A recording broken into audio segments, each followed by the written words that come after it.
What is up, all my fellow Turbos? This is Steve Turbo, and I'm coming to you with something that I haven't done in a while, and that is a movie review. The movie today is going to be Logan, the final Wolverine movie for Hugh Jackman, and the final time that Patrick Stewart will be playing Professor Xavier. So, I haven't done a movie review in some time. As a matter of fact, the last time I did, I believe, was when I reviewed Batman vs. Superman. Oh, wow, I don't even think I put that up. That might be a lost episode for one day. So, where do we begin? Oh, boy. Logan. Seldom are there movies that do what Logan did, and even more seldom are there superhero movies that do what Logan did, and they do it so incredibly well.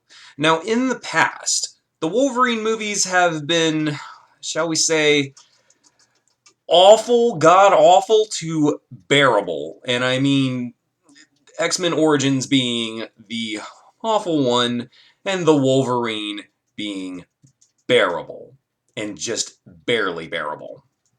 And then we have Logan. So Logan right away was immediately rumored to be Old Man Logan. Like, it was supposed to be inspired by Old Man Logan. Now, granted, they couldn't tell the full Old Man Logan arc as they didn't have the rights to the other Marvel characters that they would need for Old Man Logan. So this was more or less going to be inspired by the events of Old Man Logan. It was going to borrow some things from the book, but it wasn't going to be a complete movie retelling of that story. And that's actually okay. Now, what made it even more okay was the fact that Deadpool actually helped Logan get a R rating. The success of Deadpool for a superhero R-rated movie paved the way for Logan to get this rating as well, proving that R-rated superhero movies that aren't capitalizing on the parents and the kids coming in for the weekend, they show that these movies still very much can gross very, very, very well. So naturally, the fans have been wanting a true blue, violent Wolverine movie for many years. And we finally got that with Logan. So let's dive right in, shall we? So right away I can tell you that Logan is one of those films that is a very, very hard one to get through. And I don't mean that in terms of unwatchability. It is a raw, emotional, brutal story that you go through, and you suffer with the characters. There are so many occurrences where you feel the pain of Logan, where you feel the pain of Charles Xavier, where you look at this world that they are in, and it is a world without mutants. The world is without mutants, and we'll get into one of the big pivotal arcs of the story a little bit later. Now, before we begin, there will be some mild spoilers, so if you have not seen Logan just yet, I would advise that you go ahead and stop watching this video now. I will tell you that it is very much worth going and seeing. So if you have not seen Logan, stop watching the movie now. Are you gone? Good. Now we can continue for the rest of us who have. So the thing with Logan immediately right away is that it is just so great with its storytelling. It makes you feel the pain of the characters. Like I said, you feel the pain of Logan. You feel the pain of Professor Xavier. They are two of the three final mutants in the world, along with Caliban. You see their sadness. You know that they're the last of their kind. Right now, Logan is just simply trying to survive somewhat, but at the same time, he's on the cusp of just wanting to end it all. He always keeps with him an adamantium bullet, of which, when I guess life became too much to bear for him, Charles Xavier is now he has a degenerative brain disease. And in the mind of a telepath, a degenerative brain disease is incredibly dangerous. Charles Xavier is now classified as one of the most dangerous men on the planet because of this disease. He is losing his memory. He is going through spells of dementia. He is experiencing hallucinations. He is going through something incredibly tragic. And anyone who has had a family member suffer with a degenerative brain disease definitely can relate to these types of things very well. And it's sad because you see Logan, who is at the end of his rope in so many ways. He's lived so long. He's watched so many people die. And he knows in his heart that Charles doesn't have much longer for this world, but he himself is in so much pain. He himself is constantly finding ways to numb his pain temporarily. He's taken up odd jobs. He's become a limo driver just to make ends meet so that way he can save up for a sun chaser. A sun chaser is a rather large boat that one could live on. During this time, you just feel so much pain from these characters. They're no longer what they once were. They're showing that life isn't always happy and jovial and full of good times in the superhero world, that it's full of very real pain. And that is one of the central themes of this movie is pain, both emotional, physical. It becomes so much to bear, and it shows the burden of immortality with Logan. And now he is actually a man who's facing his mortality as he is losing his healing factor. Something inside of him is killing him. And his healing factor is slowly going away. He's aging. He's becoming older. Something that a man who has been alive since the Civil War era has never been faced with. Someone who has been immortal. Someone who cannot die. Someone who has survived almost incomprehensible damage is now facing his own mortality. But in a way, he welcomes it because he just wants the pain to end. The pain of loss, the pain of the memories that he has, all of this. It shows what people go through in their life when they experience heavy loss, when they experience all this emotional pain, this blame. It's a very hard-hitting movie, especially for anybody that may have depression or they may have a family member that's suffering with an illness or anyone that just feels alone in the world. A lot of people can find that comparison with Logan. A lot of people can feel what he feels, that some days are just a little bit worse than others. And that's what I really liked about this. One scene that stuck out to me, and for those of you that are still sticking around and have watched the movie, was the farmhouse scene when Charles is waking up from his sleep and he says to Logan, "This is the most perfect night I have ever had in my entire life.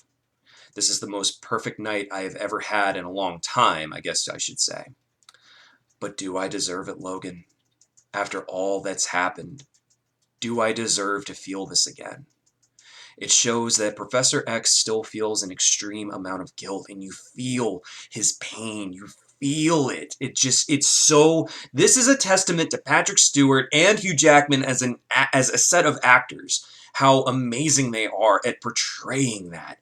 And it is so, if anyone who has ever been through traumatic events in their life has ever felt guilty about resting and relaxing and feeling happiness because there are other people in their lives that have suffered or they have lost, that is what this does. And it was executed so beautifully and so, it's amazing. It really is something to be said about Sir Patrick Stewart as an actor. That scene, I'm not even going to lie, guys, I was near in tears when that scene happened. And what followed hurt even more. What followed hurt that much more. Logan is a character as well in this movie that people can find solidarity with because Logan, like we've discussed before, the central theme of this is pain, loss, and just overall there's a lot of negative emotions, but that's okay. That's what this movie is supposed to be. Logan coping with things the way he has. He does them because he must. Inside, he cares, but his pain is making him bitter. This long life he's lived has made him tired, and he's experienced so much. And I know I keep going back to this, but it is touched upon so well. And Hugh Jackman, he portrays this so well. And I think this is the truest that Hugh Jackman has portrayed Wolverine to date. Now let's move on past the emotional side of things and let's move into the action side of things. Wolverine is full of a lot of brutal violence. A lot of absolutely hard-hitting, brutal violence. The fight scenes are hard-hitting. you will find yourself gasping quite a bit at the amount of violence that is in this movie. It is really something to behold. This is everything that Wolverine fans have been wanting from the character in a movie. But you couldn't get that with the ratings that they were getting of PG-13. An R rating allows the true brutality that Wolverine has experienced, both himself and inflicted upon others, in true form. That is what Logan has allowed. With this being the last hurrah for Hugh Jackman as Wolverine, we are finally getting that true Wolverine feel with this. Now, is it ever too much? Not really. You see, there is a lot of gore in this movie. There are people being beheaded, there are limbs being chopped off, there is extremely brutal things that happen to the secret villain of the film. One of which almost had me jump out of my seat. Like, I've seen more brutal from, say, Saw films and other horror films, but just like the idea of this happening just had me nearly cringe right out of my skin. Like, just you guys who've seen the movie, you know what I'm talking about. Again, if you're still here, I'm referring to the tractor scene. Oof. And then what happened at the end? Logan does this so very well, but it also adds to that suffering that Logan feels. He's not healing from these brutal things that happen to him. And if he is healing, he's healing very, very slowly. Another central theme, and not to get too political, is definitely showing... I noticed this throughout the movie, and it kind of gave me a bit of a sour feel. Like, it made me feel very, very sad. The world without mutants, you see a stark contrast between the world without mutants and then the world of the humans. The world of the humans is still very, very normal. It's 2029 is when this movie takes place, and it is still very, very, very normal for everyone. Humanity is just carrying on like nothing's ever happened, like the mass genocide and exodus of a whole race of humans, of mutants, has not occurred. They are just living their normal lives. And that is it was so unsettling to think that, wow, after all that horror, these people just live their normal lives, as if nothing had ever happened, like these grand atrocities had never happened to the mutants, that they are still able to live their lives without a shred of guilt over what had happened to the mutants. Meanwhile, Charles Xavier, Logan, and Caliban, and X-23 at this point, all live in more or less what you could consider just a barren wasteland. They live in hiding. They live in fear. Well, Logan doesn't, but everyone else does. Logan lives in fear for Charles Xavier, but he does not fear for himself. Logan has definitely taken on a Martin Riggs type role to where he more or less welcomes death. But that was so troubling to me because when you kind of consider everything going on in the world right now, it really paints an eerie picture. But that's all I'm going to touch on for that, and I know I never want to get into politics on this channel, and we're going to leave it at that. There is one other scene that gripped me, and this is something in terms of cinema that I was just completely blown away by. This is the scene that takes place in the casino hotel when Logan realizes that I apologize, I forget the name of the agency, but the main antagonists were coming for Charles. Charles is suffering through a seizure at this time. Everybody in the casino has stopped moving. They are no longer moving. The way this scene was done was absolutely masterful. The tension, the pressure, the raw emotion in this scene when Charles Xavier has everybody in a stasis due to his telepathy going crazy from the seizure that he is experiencing. The heartbeat. Obviously when you're in the theater you have surround sound, you have all this going on, and I'm sitting there and my heart is going crazy the entire time. My heart is just beating, and in the meantime you have the heartbeat sound effect. Meanwhile, Logan is struggling to get to Charles to try and get the needle into his neck so that way he can calm the seizure. But this entire time, the screen effect, the sounds, Everything made this scene so immersive. This was probably one of the most masterfully done scenes in the entire movie, and it was absolutely incredible. Kudos to whoever shot that scene. That was absolutely amazing. I am one to be very grounded in reality with my movies, but this made me feel completely, totally immersed in the experience, and I felt the pressure, the stress, the distress. I felt everything while this was going on. This was an absolutely masterful scene. It was incredible. Were there any low points in the movie? Myself personally, no.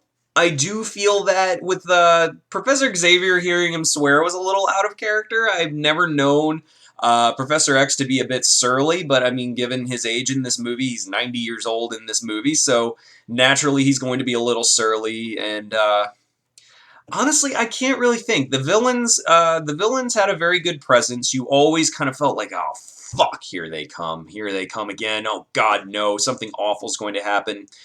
I really can't think of too many lows. I mean, I paid attention pretty well, and I got the central idea of the story the entire time. I guess one could argue that the chemistry between Laura and when I say Laura, I say X-23. I guess you could argue that the chemistry wasn't really well done between her and Logan, but I thought it was. But I've heard the argument that it wasn't so great between the two, and for Logan to finally feel the sense of family with Laura, a little girl that he's only known for a week or so and just found out as his daughter, all of a sudden he feels this parental bond versus all the time he spent at the Xavier Institute being a professor, being a mentor there to those kids as well. So one could argue like, that's a little weird, but at the same time, I understand why it was done. Logan is the perfect send-off. Logan is the absolute perfect send-off for Hugh Jackman and Patrick Stewart. If these are to be their final two films in those roles, as Logan, as Wolverine, as Professor Xavier, then kudos, gentlemen. You've done a masterful job, and I will miss you greatly. Logan is a film that it tugs at your heartstrings. It's an emotional journey the entire time. It is violent, it is brutal, it is emotional, it is raw. It may be one of the best superhero movies I have seen in a very, very, very long time, if not ever. And recently, superhero movies have had a very strong track record, but in terms of one that did to me what this film did to me, it's saying something. Logan is by far one of the best I've seen.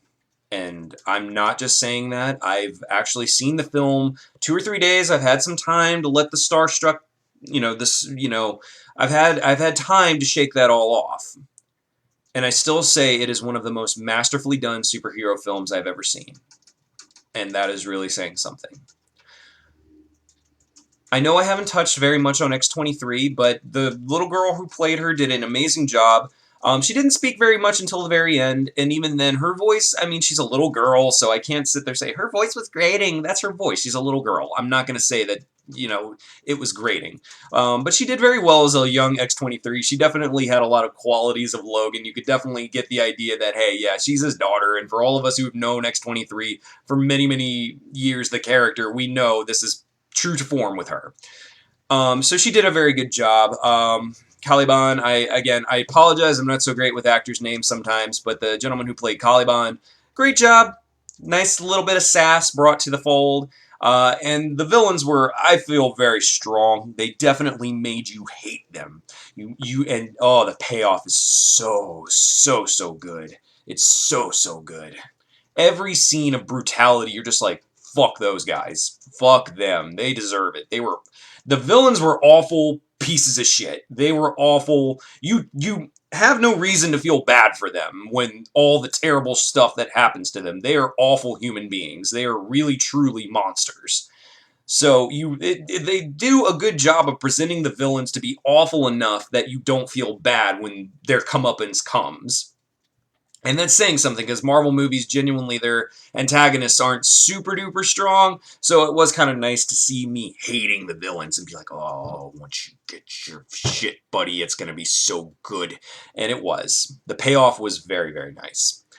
So guys, this review is running a little bit long, but I definitely wanted to say thank you for listening to me, and I want to know what you thought of Logan.